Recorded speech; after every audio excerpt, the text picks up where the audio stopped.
was talking to my therapist recently about how I was scared about free speech in this country. I think I talked about that earlier. And yesterday, I was sitting and writing my monthly newsletter, and in it, I criticize Israel and what it's doing in Palestine, and I criticize the U.S.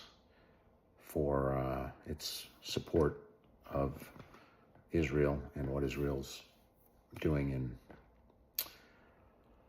in Palestine. And I was nervous. It hasn't gone out yet. It's going to go out this week. But I was, nervous writing it. And then this morning, I got up and was just listening to some podcasts.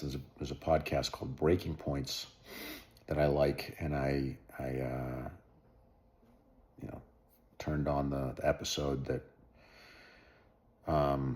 was brought up in my feed on YouTube, and it was about a recent podcast episode that Joe Rogan did with Douglas Murray and Dave Smith, where Murray and Smith are debating, or supposed to debate, the Israel-Palestine situation. And Douglas Murray is a staunch pro-Israel person, like unconditionally pro-Israel.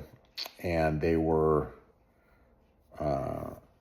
criticizing his stance and like his lack of objectivity.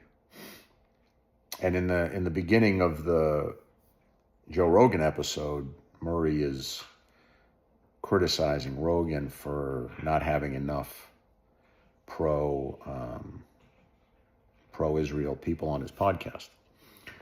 And they were criticizing that, and that, like it was out of place for Murray to, like try to tell Rogan how to produce a show. And it was just interesting to listen to it. And it was almost like, I felt supported in my view. Like I was nervous about writing negative things about Israel. And then here, I open up that episode and they're saying negative things about Israel and about someone who staunchly supports Israel. So it was like, you are supported, it felt good to see it. So anyway, it was interesting. The interesting thing, and then I started listening to the Murray Smith interview on Rogan, and the interesting thing with Murray is that his views on Russia, Ukraine, are very similar to mine. And then his views on Israel, Palestine are like diametrically opposed.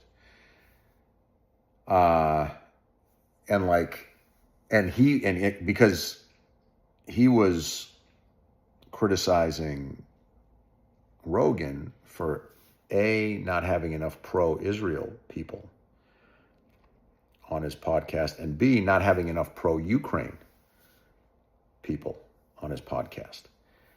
And it's just, to me, in my perception, there are other conflicts going on in the world, but those are the two biggest ones, or at least they're the ones that get the most publicity in the U.S.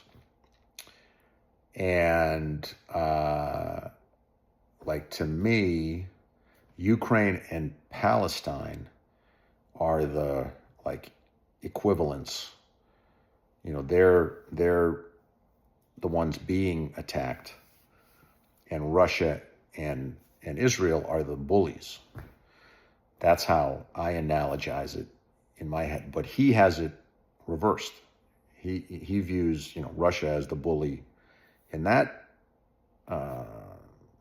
conflict, but Palestine as the bully in the other conflict. So it's interesting because I agree with him like 100% basically on his read of the Russia situation, and I disagree like 100% on the Israel situation. So it's just interesting to see that. So you know, it's interesting what's happening in the world today, and where it's going to end. Nobody knows. We'll see what President Trump does, what he has the courage to do.